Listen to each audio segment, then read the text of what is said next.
Hi guys, so I spoke to Eleonora from Heartily Vegan recently on Zoom to discuss her advertising and why her ACOS was performing so badly. So have a watch. Okay, so I'm going to just go onto your page. So the first thing we obviously need to kind of discuss, with the advertising side is that with the listings, let me just jump on and just open the screen up, and then I can get to screen share. I can't find you from the search, so let's try this again. Okay. I'm here. You are indeed. Yeah. Yes. So we're saying that the biggest issue with the product at the moment is high ACOS, which is 107%. Yeah. And we've established that the TACOS as well is very high. So the key thing I'd recommend you to do is, if you look in the back end of your business reports, so in Seller Central, if you go to your business reports, have a look at what the conversion rate is, because this is a huge thing. And when I mentioned to people about Amazon advertising agencies, they tend to do great work on the front side of things, getting the ads looking right, getting the ads set up correct. But the reality is unless everything is right in the back of the product, how this looks, how the pricing is, how the shipping side of things is, how the all those bits and pieces are, what tends to happen is you will get this high ACOS issue. So I should check the search term report, no? No, so if you go to reports, yeah, and then go to business reports. Okay. Because there is 1 second. Because I was in the advertising console. Yeah. In the business report, there is the overall trend of the selling page. Yeah. So you go to business reports, then if you go on the left-hand side, can you see where it says detail paid sales and traffic? Yes. And we want to look at it by child, because the parent will only give you both your variations, and the information is not as clear. So if you just have a look on there, and then you should have all your metrics there, your session data, your whole shebang there. I'll tell you what, I'm going to just do one of our clients that allows us to kind of look at their metrics. I'm going to just bring that in, and I'll just show you that. Yeah. Let's just have a look here. So I'm going to just bring that in here. So detail paid sales and traffic by child item. And then what I'm really keen for you to look at here is your unit session percentage, which is your Amazon Seller Central's word for conversion rate. Okay. How does that look for you? What are your, for both your products you have, what is your unit session percentage in the last 30 days? I'm gonna tell you. So unit session percentage for for one is 7.1%, and for the other one is 7.27. Okay. So that's quite an interesting metric. So it's quite low for Amazon, because usually when we see unit session percentages, they normally are much higher than a typical conversion rate on a website, for instance, because of where people are in the buying funnel. They've already got onto your product page and they're going to buy. So what we can typically say is there is something. The unit session percentage rate is obviously based on a session versus how many orders come in. Now, for a session to trigger, it means that someone has clicked on your product and has therefore gone onto this page, but only 7% are buying. So what we've got to establish is what could potentially be holding customers back. You're on Prime, which is great. So we know that we should be able to get a 7-day working order there on FBA. Yeah. Could it be the pricing point? This, how does the price point for you as a relatively new business compare in the realm of these other products? How does that look for you in terms of margin? So with this price, I have margin, I have profit. Yeah. So it's fine. This is I'm running a sale at the moment, but it doesn't say here. Okay. You've got a business pricing discount, but there's no promotion in play. I'm gonna check it. You've got quite a lot of content in your bullet points, which is good if it's relevant. You've done your A+, I think, haven't you? Yeah, you've got your A+ in place. So we've got the core values of the brand, the product range, all that is there. You've got reasonable reviews there. What do the reviews say? A good quality. Yeah, you've done Vine. You've got some with reviews. So that's all really strong. I'd be interested to know, because you only got a 7% conversion rate for your product range, I would be interested to know more about how your pricing format matches your competitors. So I know you're going to have very unique products in terms of the flavors and the scents and the aromas and all that kind of stuff. But how in the larger things of a soy candle with, and again, forgive my very broad use of keyword. I can't spell. My very broad use of keywords. No, that's fine. But what I'm trying to get at is when the customer is trying to find your products, and obviously I'd assume you've done the kind of whole keyword research piece. So do you know what your top keywords are, so we can look at by search term? So I am Amazon choice for crystal candle. Okay. And I'm in the first page, I think, for vegan candle. Okay, that's not too bad. So Amazon's choice keywords are not always high volume. I know it's still good. You still use them.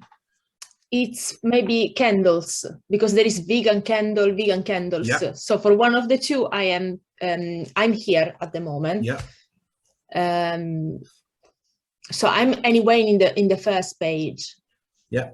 So if we just look at the wording crystal candle again, we need to use a few different synopses for this. I know you might have a different sizing volume in terms of your product versus others, but if we look at the price point, for instance, that price point is quite a little bit steeper. Now, I know you can probably say that it is down to the sizing comparison of things, but from the end consumer, what will they look at and how will they compare those product ranges? And that could be a key thing. And the reason people have clicked on that product is to say, well, what's the extra value? If this product is, say, £8 to £10 more expensive than these two. I know, obviously, I'm going to say this again, but I know that you might have twice the volume of, say, this 4-ounce one. But the problem for the customer might be that they are not seeing the value in that price point, even if you've got premium quality ingredients, high quality product, and that could be ultimately where that lies. So my first question would be, have I got too much into the margin here compared to what's relative? Because customers on Amazon will not base their judgment on price usually, apart from what is surrounding that price point. Do you know what I mean? So if you're selling something for £600, but then the other 4 are £600, that's irrelevant. It's all about that pricing point. So I would, from having a very quick look, as we've just discussed on here, I would say that price seems to be the issue potentially. If there are additional things in the product that mean that the price point is valid, which I'm sure it is, I'm sure you're not going, I'm just going to profiteer from this. Maybe it's worth trying to get the value of the product, the ingredients of the product, what's in the product in more value, especially at the point of the title. Or maybe there is something missing in the bullet, something, or even in the pictures, maybe, where if there's an ingredient that's in the candle could be the quartz crystals, let's have a really good, look at what's in the product to value the price point. And I think if you get that right, I think you'll probably find that your ACOS will improve. Your advertising, I've got to say, is key. So I know you've turned it off, but I wouldn't, because yes, it's poor, but the advertising is becoming such a central metric of Amazon's requirements now, because so many people are advertising. Amazon's business model is based around advertising now. I mean, if you saw, I don't know if you saw a couple of weeks ago, there was a post by marketplacepulse.com, and they basically showed how Amazon had released their first figures for advertising and found that they were offsetting all their profits from that and losing it on their vendor business.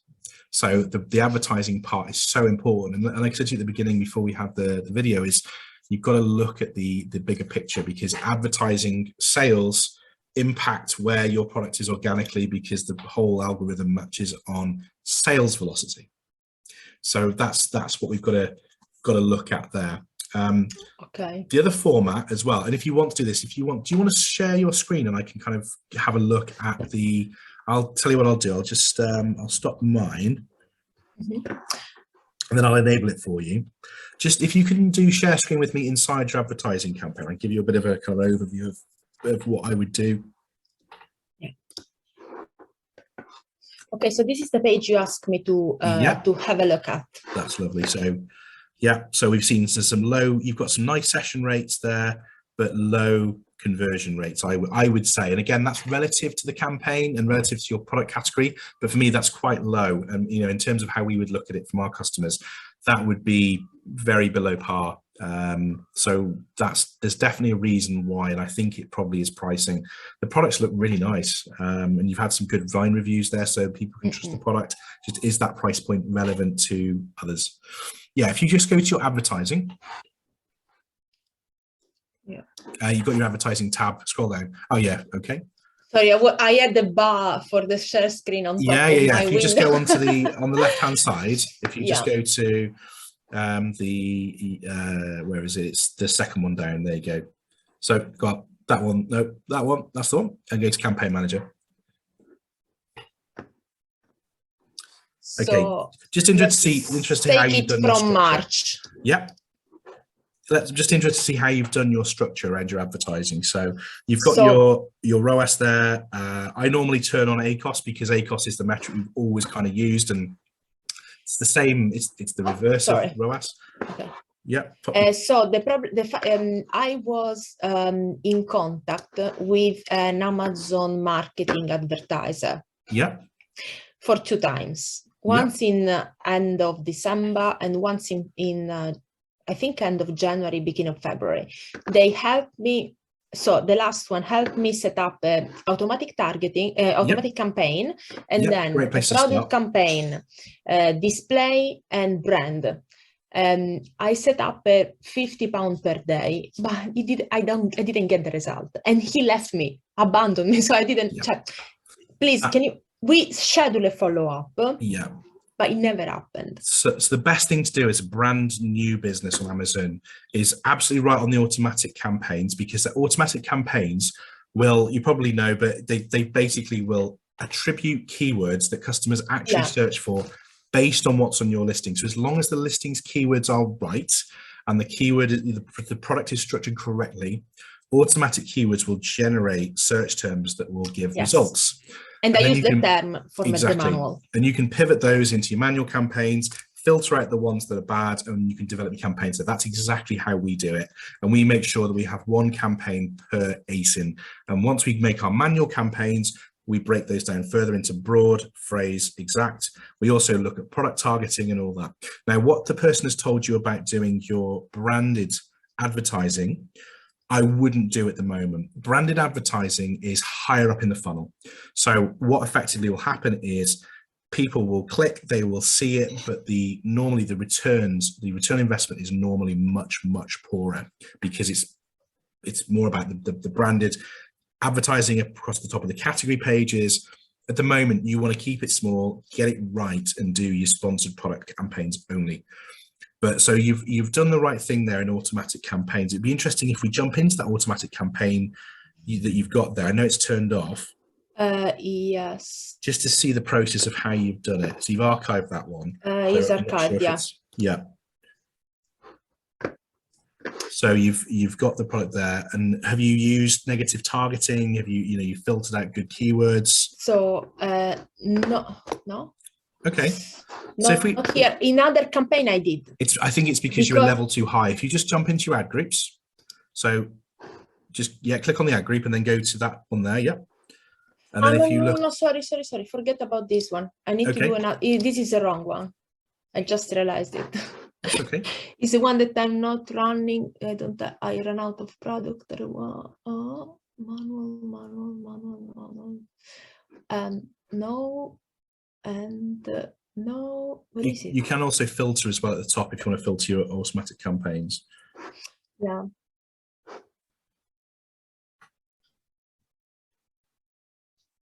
I think it was this one.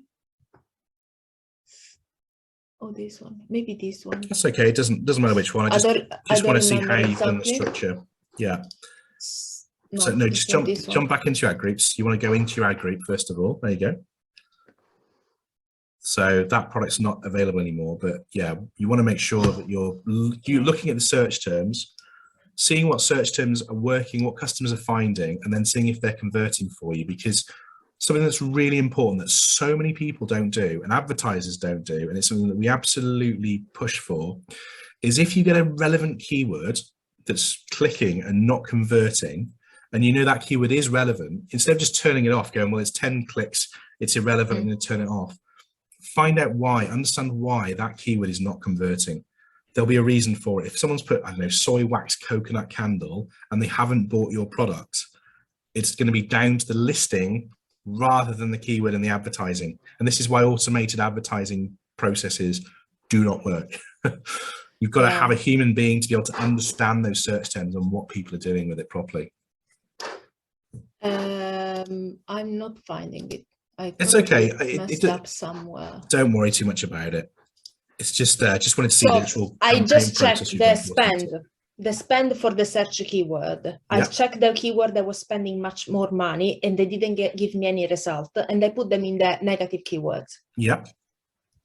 And I did this kind of job just to reduce the cost. Mm-hmm.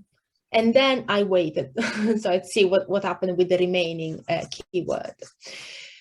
But maybe, as you say, probably the price is too high. I think that looks like that could be the conversion issue. But then, as we're looking in the campaigns, I think it's also a case of making sure that the data you're getting from your automatic campaigns you can use. So just make sure that if it's irrelevant, fair enough, make it negative. But if it's a relevant keyword and you're going to negatively target it, like I just said, there's got to be a reason why. And like if that keyword is something like soy wax coconut candle, and 10 clicks or 20 clicks and someone hasn't purchased the item, I would be asking, why is that? Is it my product? Is it the price? Is there something within the listing? Don't just automatically, I'll just make it negative targeting and just run from there. From that one. Yeah. I think it is probably that last one there, that one from 11th of Feb, that looks quite recent, if that's the date frame. Which one? This one. The one you've turned off, yeah. No, because this one is for another product. Okay. But it would be interesting just to see that process in play. Kitchen tool, manual, sponsored campaign. This one. Is it this one?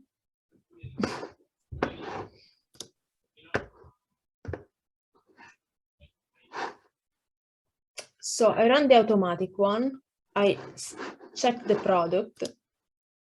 Oh yeah, I just put one in this one. And you've used negative exact. That's always key. Never use negative phrase. So at this moment, there are no data available because of the data range. So are you looking at automatic campaigns? So automatic campaigns, the data might be, when we're looking at that, so the data might not be there anymore because you only get last 65 days of data available on Amazon ads. So, what I'd recommend doing is reformat your ad groups, start new ad groups, make them ASIN only. So don't do them for both, do them for each individual ASIN. Run just an automatic campaign, keep it low budget. So one automatic for one candle and one for another one. Yeah. Okay. No, one product. So I have one product and two variation. You do. So keep them by variation only. So have your coconut and lime and your pink champagne separate. Okay. Okay. Keep a small budget and just run automatic campaigns. And I would do that personally for 30 days and just look in detail of that content. Make sure that the clicks you're getting, the search terms that are producing, if they are relevant, and I'm going to say this again for the third time, if those clicks are relevant and you're getting, say, 10 clicks, 20 clicks, and you're not getting an order and your ACOS is nowhere to be seen or very high, you've got to work out why is that. So like I said, if it's a relevant keyword, why is that? There must be something else wrong with the listing. Again, this could format straight back to the pricing issue. Could be that, it could be something else. Is it people who are looking for soy wax candles? Are they wanting to know 100% that they are vegan? Have we made it very clear that it's vegan in the product? I know the brand says it is, but just ideas for you to throw around. It's one of those where you've got to understand the elements of that product, because that will be why your conversion rates are, I would say, quite low. Yeah. Okay, do you think I should run only also the close match? I wouldn't tinker with anything like that. Allow that to do its own thing. When you create a new automatic campaign, let it set its defaults, because what you want to do at the moment is just absorb those keywords, understand those keywords, you know, let Amazon find customers based on those search terms. I wouldn't touch anything to do with the different match types, suggested bids, none of that at the moment. Just let that run, but just make sure that they are ASIN by ASIN only, so you know exactly what's there. And then what you should do is, after that period has elapsed, create manual campaigns. I know I'm probably telling this as well. Broad, exact phrase, separate campaigns by one ASIN only, and use the good automated keywords into those manual campaigns, and allow Amazon to be able to find those broad match keywords to find you new keywords. And what you're going to be doing is, over time, you're going to be filtering that process down, so just whittling it away right down into so you know that it's optimal. But like I said, this only works if the listing is right. Okay, so you think that my listing need major amendments? Maybe not major amendments. You know, you're getting some conversions, you're getting some sales. Like I said, you've had good reviews. You know, the Vine feedback is great. You're doing FBA. You've got some relatively good imagery, I think. I mean, what I would do, maybe do a bit of competitive analysis, have a look at what competitors are doing in terms of their images. What are they showing? Are they showing that, I mean, just, you know, for argument's sake, if I just jump back onto my screen here, sorry, if I just... Yeah, I'm going to stop sharing. Yeah, you stop sharing. I'll just share my screen. So, and again, this could be completely, you know, relevant, but I would, so just have a look. Compare how your product listings look compared to other crystal candles, for instance. You know, how do they compare? You've got one there that's kind of similar in a way, apart from being much smaller. How does that compare there to yours? It's got something on the boxing there. It's got some dimensions on there. Might not be relevant, but you need to kind of absorb this information and just see if there is something that's different. I mean, I know they've got multiple different variations in there. They have got 2 sizes available. Yeah. So even the one that's the 8 ounce, I'm not sure if that's the same images. I'm not sure if that's the same size as yours. Is yours an 8 ounce? No, mine is bigger. Okay. Have a look at the specific information here as well. There's a lot more information in terms of the material that's used. Have a look at their bullet points as well. You know, is there clarity in that message? Because bullet points are great for keywords, but is there clarity in what you're defining to the customer as well? Make sure it's very clear. Okay. All right. Okay. So thank you. That's all right. I hope we can. Insight. Yeah, it'd be great to kind of just have a kind of catch up, just to follow up and just see how that's kind of developed and just understand more. It's the thing with Amazon is, you know, with all digital marketing is it's not, you're never going to have a silver bullet, are you? And it's going to be right. It's a constant tweaking into it, and that's what we do as a team. We're just constantly tweaking things and going, that's worked, that doesn't work. What are we doing in terms of the competition? What can the data show us? And we're just constantly playing with that format until we've got something that's really firm and we've got some really good products. So, all right. I hope that gave you some clear ideas. So, you know, your ACOS can be really high, not just because of the advertising, but from the product itself. And that's a really, really key point. So if me and my team can help you, visit www.christurtonecommerce.com. We are a specialist Amazon consultancy business globally, and we can help you out. Cheers.